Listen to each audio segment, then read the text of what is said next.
Okay, ಅರ್ಥ ಆಯ್ತಲ್ಲ? ಏನು ಬೇಸಿಕ್ಲಿ ಯಾವುದೇ ಪದದಲ್ಲಿ ಶಾರ್ಟ್ ವೊವೆಲ್ ಆದ ನಂತರ ಮಾತ್ರ ನಿಮಗೆ CK ಬರುತ್ತೆ,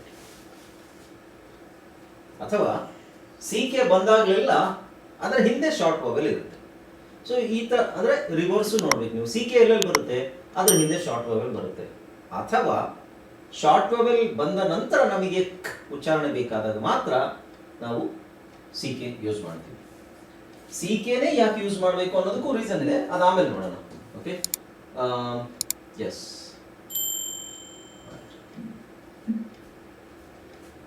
ಅರ್ಥ ಆಯ್ತಲ್ಲ? ಅದು ಮತ್ತೆ ನಾನು ಎಕ್ಸ್ಪ್ಲೈನ್ ಮಾಡೋ ಅವಶ್ಯಕತೆ ಇಲ್ವಲ್ಲ.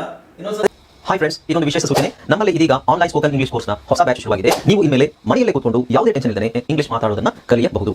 ಸ್ನೇಹಿತರೆ, ಸ್ಪೋಕನ್ ಇಂಗ್ಲಿಷ್ ಮಾತ್ರ ಅಲ್ಲ, ನಿಮಗೆ ಇಂಗ್ಲಿಷ್ನ ಓದಲಿಕ್ಕೆ ಬರಲಿಕ್ಕೆ ಬರಲ್ಲ ಅಂತ ಇಟ್ಕೊಳ್ಳಿ. ಈಗ ಬರೀ ನಿಮಗೆ ABCD ಮಾತ್ರ ಗೊತ್ತು, ಅಥವಾ ABCD ಓದಿಲ್ಲ ಅಂತ ಇಟ್ಕೊಳ್ಳಿ. ಸೊ ABCD ಓದಿಲ್ಲ ಅಂತ ಬರಲ್ಲ, ನಾವು ನಿಮಗೆ ಇಂಗ್ಲಿಷ್ನ ಬೇಸಿಕ್ ಇಂದಾನೆ ಓದಲಿಕ್ಕೆ ಮತ್ತೆ ಬರಲಿಕ್ಕೆ ಸಹ ಹೇಳ್ಕೊಡ್ತೀವಿ. ಸ್ನೇಹಿತರೆ, ಈ ಕೋರ್ಸ್ನ ಚಿಕ್ಕ ಮಕ್ಕಳನ್ನು ಹೊರತುಪಡಿಸಿ ಬೇರೆ ಯಾರು ಬೇಕಾದ್ರೆ ಈ ಕೋರ್ಸ್ಗೆ ಜಾಯ್ನ್ ಆಗಬಹುದು. ನಿಮ್ಮ ಕೆಲವು ಸ್ನೇಹಿತರೆ ತಡ ಯಾಕೆ ಈ ಸ್ಪೋಕನ್ ಇಂಗ್ಲಿಷ್ ಕೋರ್ಸ್ ಮತ್ತು English basic reading and writing ಕೋರ್ಸ್ನ ಜಾಯ್ನ್ ಆಗಬೇಕು ಅಂತ ಆಸಕ್ತಿ ಇರೋರು ಈ ಕೂಡಲೇ ನಿಮ್ಮ ಫೋನ್ ತೆಗೆದುಕೊಳ್ಳಿ ಹಾಗೂ ಇಲ್ಲಿ ಬರ್ತಿರುವಂತಹ ನಂಬರ್ಗೆ ಅಥವಾ ಕೆಳಗಡೆ ಬರ್ತಾ ಇರುವಂತಹ ನಂಬರ್ಗೆ ನೀವು ಕರೆ ಮಾಡತಕ್ಕದ್ದು ಅಥವಾ ವಾಟ್ಸ್ಆಪ್ ನಲ್ಲಿ ಸಂಪರ್ಕಿಸಿ ನಿಮ್ಮ ಹೆಸರನ್ನ ಎಕ್ಸ್ಪ್ಲೈನ್ ಮಾಡ್ತೀನಿ ನೋಡಿ. ಯಾವುದೇ ಪದದ ಶಾರ್ಟ್ ವೊವೆಲ್ ಆದ ನಂತರ ಮಾತ್ರ CK ಬರುತ್ತೆ. ನಮಗೆ ಕ ಉಚ್ಚಾರಣೆ ಹಾಕಬೇಕು ಅಂತ ಹೇಳಿದ್ರೆ ಇಲ್ಲಿ ಎಕ್ಸಾಂಪಲ್ ಇದೆ, ಎ ಬ್ಯಾಕ್ ಬೇಕ್. ಸೊ ಇಲ್ಲಿ ನಾವು CK ಹಾಕೊಂಡ್ರೆ ಅದು ಬೇರೆ ತರ ಮೀನಿಂಗ್ ಬರುತ್ತೆ, ಅಂದ್ರೆ ಅದು ಯೂಸ್ ಮಾಡೋದಿಲ್ಲ. So peg, peak. ಸೊ ಇಲ್ಲಿ ಎ ಉಚ್ಚಾರಣೆ ಇದೆ, ಇಲ್ಲಿ ಇ ಉಚ್ಚಾರಣೆ ಇದೆ. ಇಲ್ಲಿ ಪಿಕ್ ಇದೆ, I pick, spike, stick, strike, brick, strike. Okay, ಹಾಗೆ ಡಕ್, ಡ್ಯೂಕ್.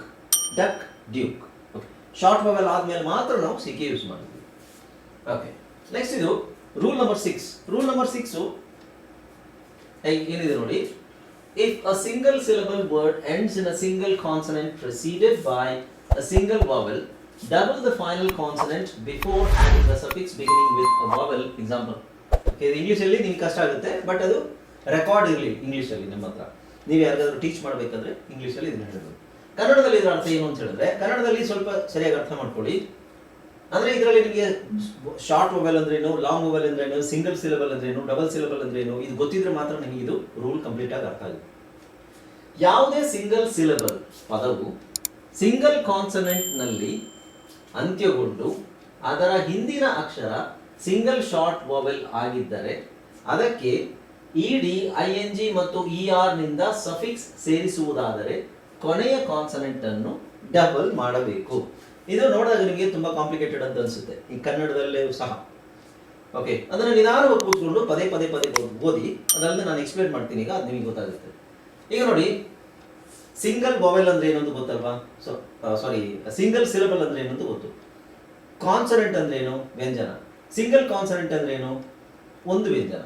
ಓಕೆ, ಆಮೇಲೆ ಸಫಿಕ್ಸ್ ಅಂತ ನಾನು ಹೇಳಿದಲ್ಲ, ಸಫಿಕ್ಸ್ ಅಂದ್ರೆ ಯಾವುದೇ ಪದದ ಕೊನೆಯಲ್ಲಿ ನಾವು ಸೇರಿಸುವಂತಹ ಅಕ್ಷರಗಳ ಗುಂಪು. ED ಆಗ್ಬೋದು, ING ಆಗ್ಬೋದು, ಅಥವಾ ER ಆಗ್ಬೋದು. ED, ING, ER ಇದನ್ನ ಕೊನೆಯಲ್ಲಿ ನಾವು ಸೇರಿಸಿದ್ರೆ ಅದಕ್ಕೆ ಸಫಿಕ್ಸ್ ಅಂತ ಹೇಳ್ತೀವಿ. ಓಕೆ, ಸಫಿಕ್ಸ್ ಪ್ರಿಫಿಕ್ಸ್ ಅಂತಾನೆ ಪಾಠ ಇದೆ ನಮಗೆ, ಅದು ಬಂದಾಗ ನಾನು ಅವಾಗ ನಿಮಗೆ ಡೀಟೇಲ್ ಆಗಿ ಗೊತ್ತಾಗುತ್ತೆ. ಈಗ ಏನಿಲ್ಲ, ಉದಾಹರಣೆ ನೋಡಿ, ಬಿಗ್ ಅಂತ ಇದೆಯಲ್ವಾ, ಬಿಗ್ ಅಂತ ಇರೋದಕ್ಕೆ ನಾವು ER ಹಾಕಿದೀವಿ, ER ಸೇರಿಸಿದೀವಿ. ಓಕೆ, ಅದು ಸಫಿಕ್ಸ್. ಬಿಗಿನ್ ಅನ್ನೋದಕ್ಕೆ ING ಸೇರಿಸಿದೀವಿ, ಬಿಗಿನಿಂಗ್ ಆಯ್ತು. ಸ್ಟ್ಯಾಬ್ ಅನ್ನೋದಕ್ಕೆ ಸ್ಟ್ಯಾಬ್ಡ್ ಅಂತ ಸೇರಿಸಿದೀವಿ, ED ಸೇರಿಸಿದೀವಿ. ಓಕೆ, ಈಗ ಇದನ್ನ ನಾವು ಇನ್ನೂ ಚೆನ್ನಾಗಿ ಅರ್ಥ ಮಾಡ್ಕೊಳ್ಳೋದಾದ್ರೆ,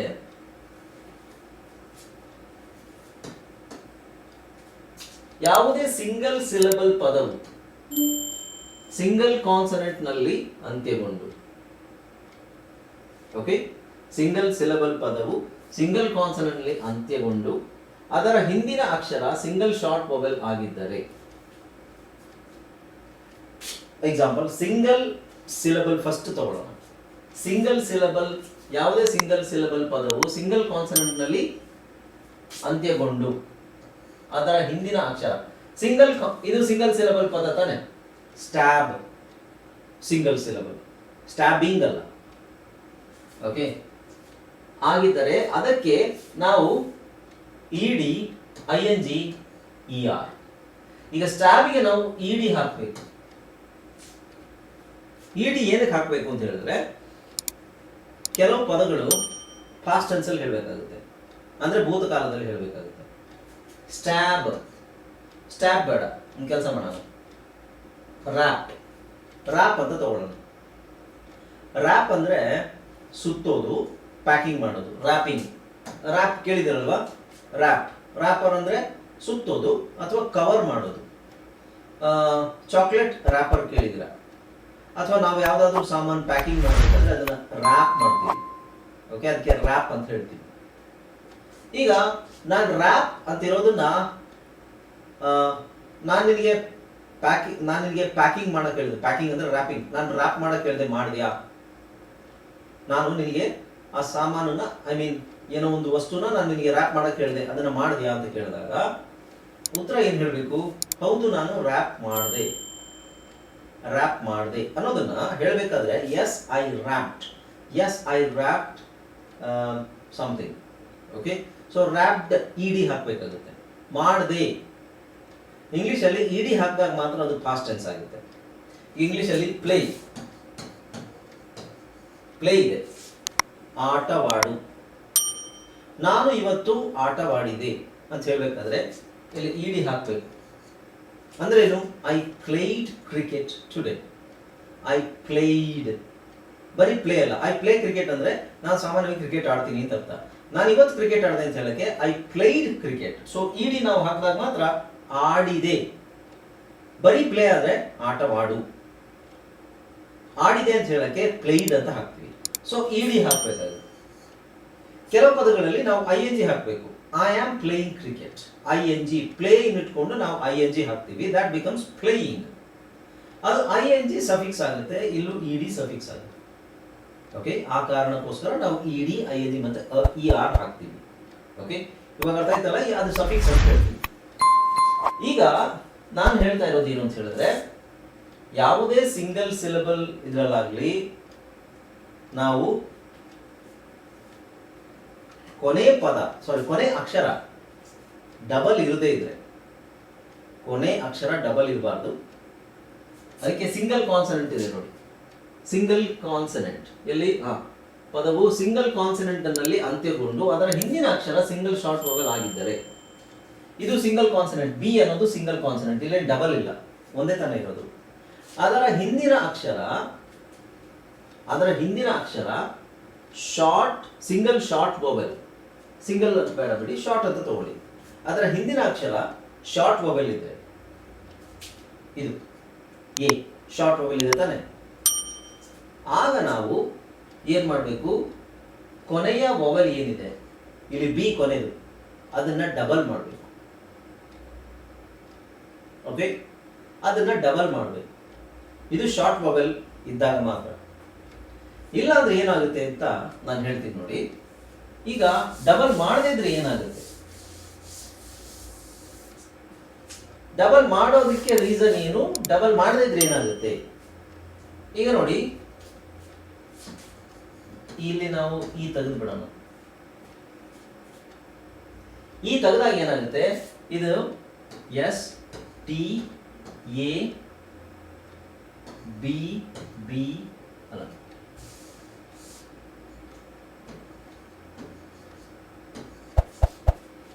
ಇದನ್ನ ಯಾವ ತರ ಓದ್ತೀರಾ?